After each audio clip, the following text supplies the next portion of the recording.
Ilamos mo na. Dami, sayang mo eh. Dami oh, sayang. Sayang mo eh, mahal-mahal yan eh. Madumi na eh. Alam mo sa lapag eh.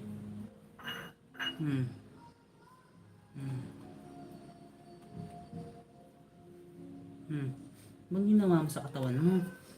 Tignan nyo oh. Tingnan mo ginawa niyo sa balat niya oh. Mukhang may hinigaan na madumi.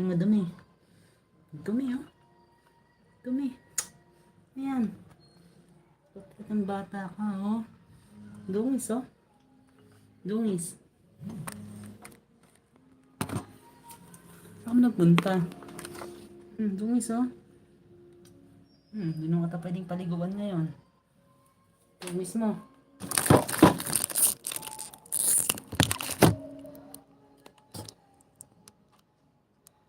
Dungis mo, Snow.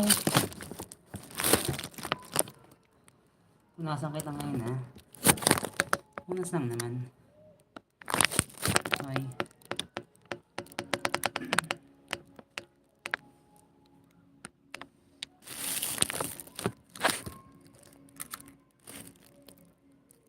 Punasan natin siya ng kasaway si Snow eh. Punasan natin siya nito. Kasi at least sayang to. Itong pantanggal ng kuto. Ayun, baka ma-expired na to eh. Wash out. Intense. Ito sa manok. Tama kayo sa manok to. Pero yun nga. Ay pwede rin naman sa kanila. Sa mga napanood ko. Ayun. Hinaano rin naman ng mga bet.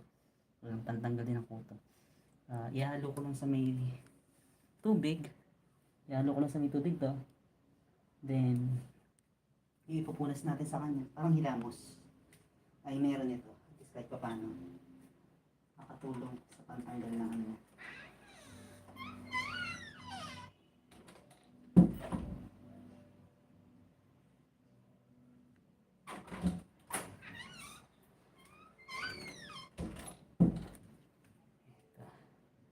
Galde.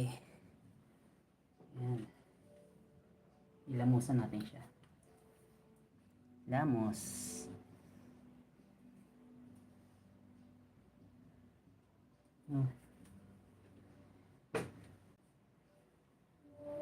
Ayan.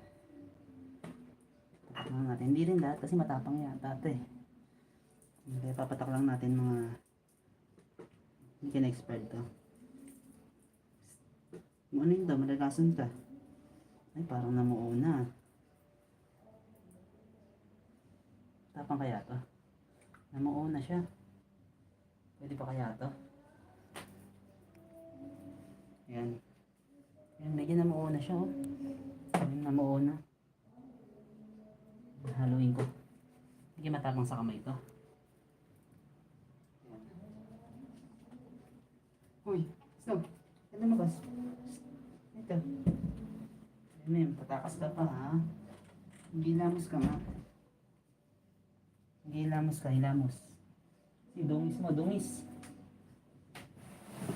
Dungis ka, madungis. Hilamos ka muna. No, ganito. Hilamusan kita, madungis ka eh. Haluin na natin to. Namuo na siya. Namuo.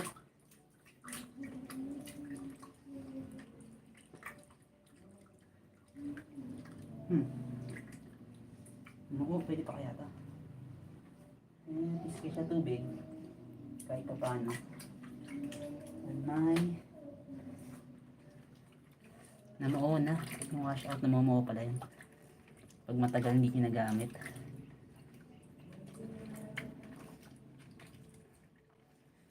Kung baka masama naman pag nainom niya ito ng nadilaan niya sa balat niya ng buo. Pag matagal pala siyang hindi ginagamit, hindi namumuo pala siya. Ayan, momo oh. Wash out ang gagamitin natin kasi lamusan natin siya. Yan lang, buo-buo pa eh.